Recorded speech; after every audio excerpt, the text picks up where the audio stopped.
we go with our next part of the adventure.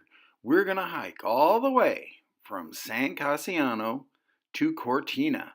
That means we're going through the Dolomites.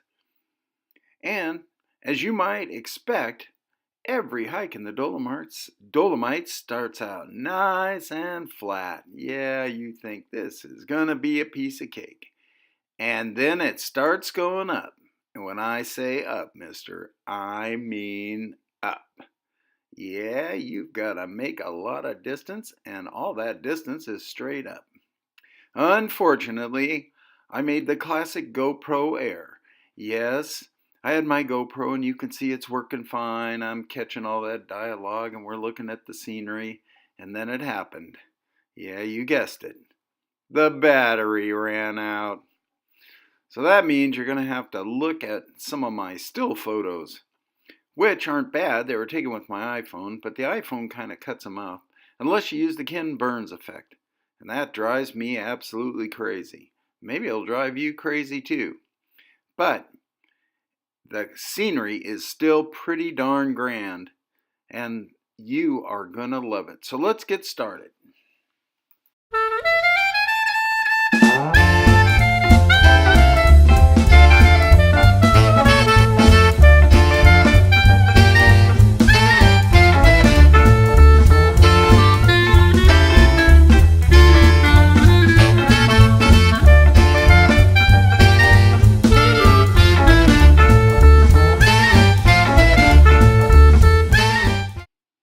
Eventually, we came to this beautiful valley that looked very much like Yosemite, only those cliffs are limestone.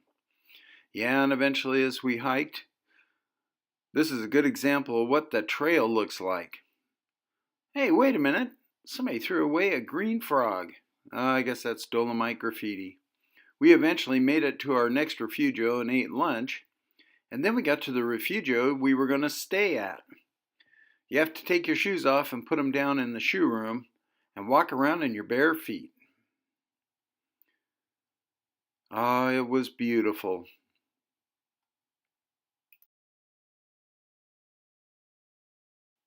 After a refreshing night's sleep and a good breakfast, we hit the trail again.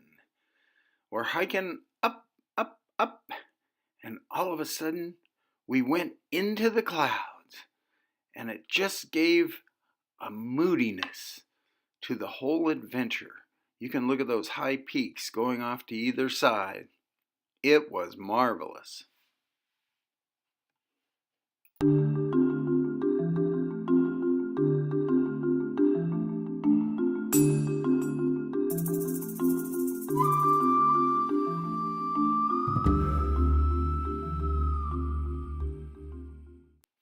Eventually, we came to our coffee stop. And here at the coffee stop, the tour bus dropped off a bunch of hikers who hiked up and had lunch at the same refugio we did. After a quick stay at the refugio, we made a side hike. Got a 360-degree view, and if you look carefully, you can see where we were staying that night. And then the rain moved in, and that was pretty cool too.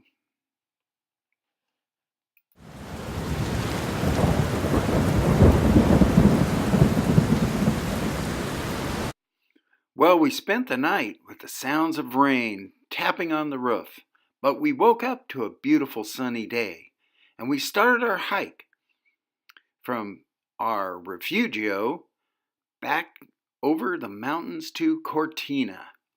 It was a beautiful hike, and of course, Cortina is a beautiful little town with lots of rich history. It once hosted the Winter Olympics, and it's full of designer clothes. It's like the Aspen of Italy. It has beautiful buildings. It has remnants of the old Olympic stadiums and venues for the Winter Olympics. And we kind of closed out our hike with a beautiful meal at Hotel Franceschi.